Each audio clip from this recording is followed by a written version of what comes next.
The world often whispers about the miraculous rise of East Asia, while spreading vague fears about America. But there is a brutal truth that few dare to admit.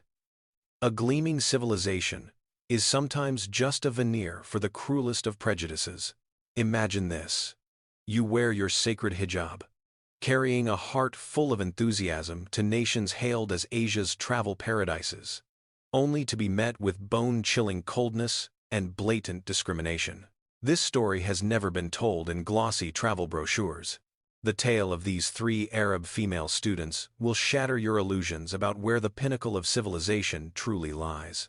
When their dream turned into a nightmare, a shocking plot twist occurred in the most unexpected place: the United States. Could our long-held prejudices have been a massive mistake all along? They aren't your average casual tourists. This is the story of three young women representing the intellectual elite of the Gulf, fresh graduates from some of the most prestigious universities. First, there is Aisha, 23, from Dubai, UAE, an outstanding international law graduate, always sharp on issues of human rights and respect.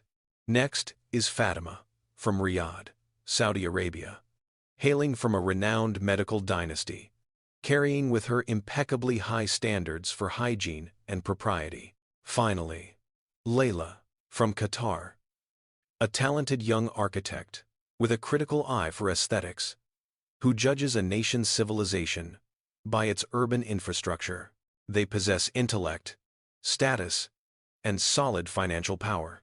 Their words are not baseless complaints, but evaluations from those accustomed to the world's highest standards of service. They embarked on this journey with the pride of youth. In their original itinerary, China and South Korea were the promised lands of Eastern discipline and prosperity they so admired. And the United States. To these intellectuals, it was merely a mandatory transit stop, a chaotic and aging shadow they planned to breeze through as quickly as possible to catch their flight home.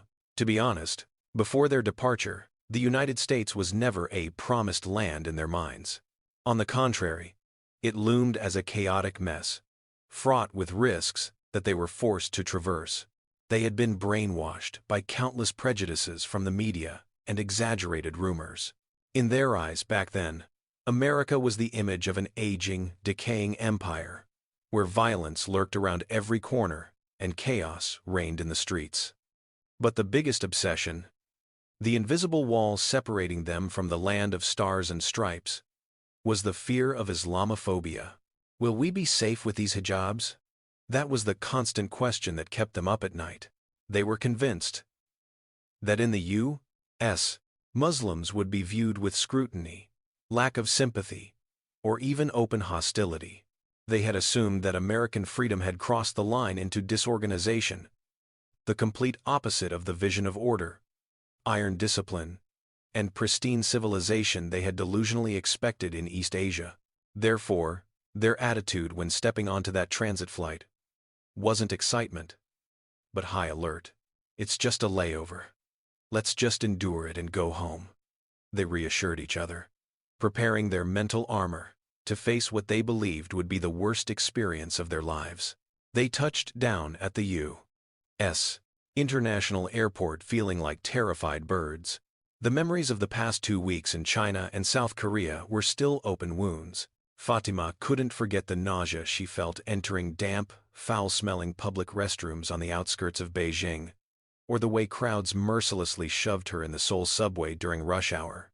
But the most painful part was the eyes.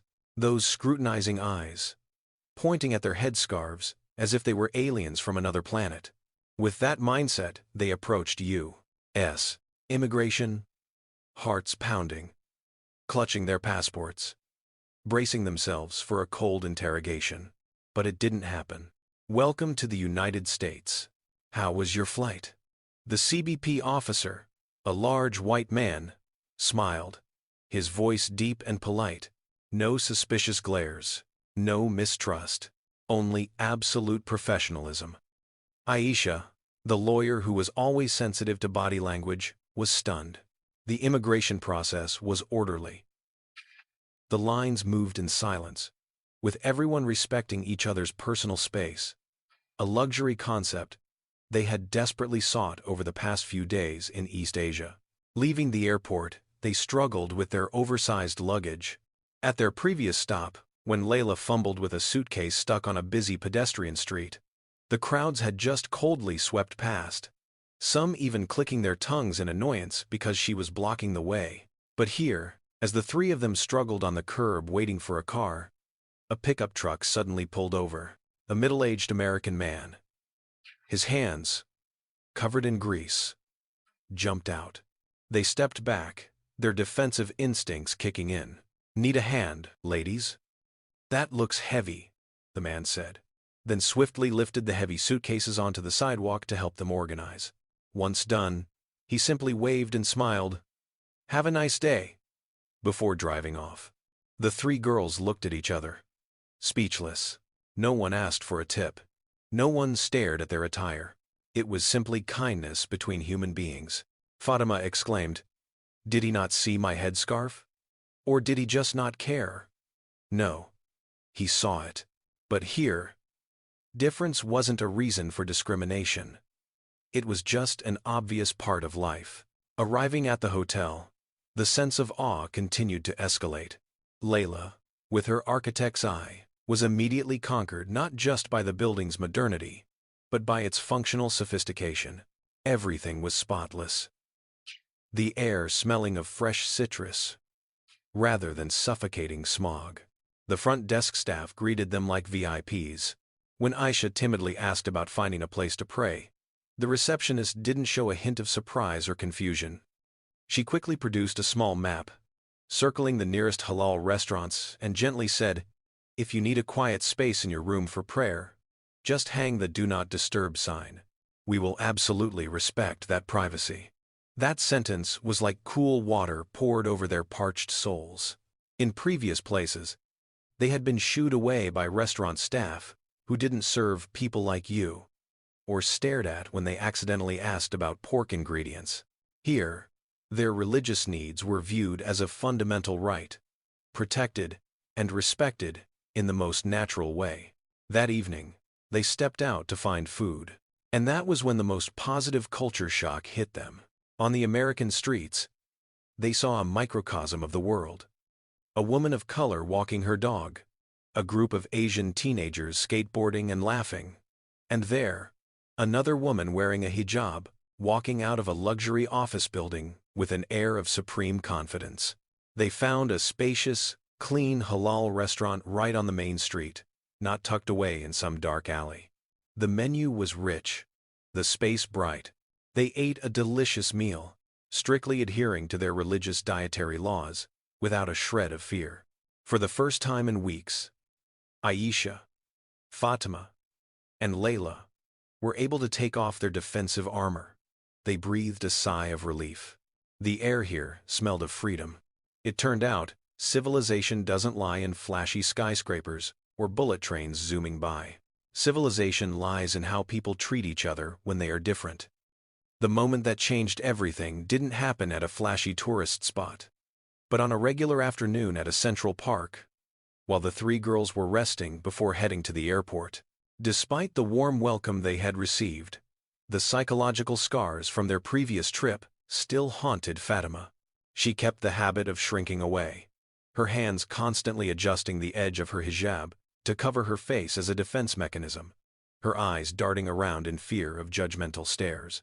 When they saw an elegant, older American woman walking her dog, approaching them, all three girls instinctively tensed up, their muscles tightening. In their heads, they had already written the worst-case scenario. A slur, a frown of disapproval, or worse, being shooed away as they had endured before. The woman stopped right in front of them. Time seemed to freeze. But then, she flashed a gentle smile, her eyes lighting up with genuine warmth, and exclaimed, "Oh my God, your scarf is beautiful. This pattern is so exquisite, it lights up your whole face." She didn't care about the religious difference. She only saw the beauty of the human being. She lingered to ask where they were from, praised their country, and waved goodbye. "Welcome to America, you beautiful girls." That simple compliment was like a hammer shattering the last defensive wall in their hearts. Fatima was stunned, and then tears welled up, uncontrollable. The hijab, the very item that had made them feel like outcast sinners in East Asia, was here embraced as a cultural beauty worthy of respect. In that very moment, they understood America isn't perfect. But here, freedom isn't just a hollow slogan on TV. Freedom is when you have the right to be yourself, to hold your head high with pride in your faith and your attire, without having to bow down and apologize to anyone. The three girls sat on the plane, looking down at the glittering lights of the American city slowly fading into the distance. Silence enveloped them. But it wasn't the silence of exhaustion or fear like the previous leg of their journey. It was the quietude of souls in deep introspection. They were wrong.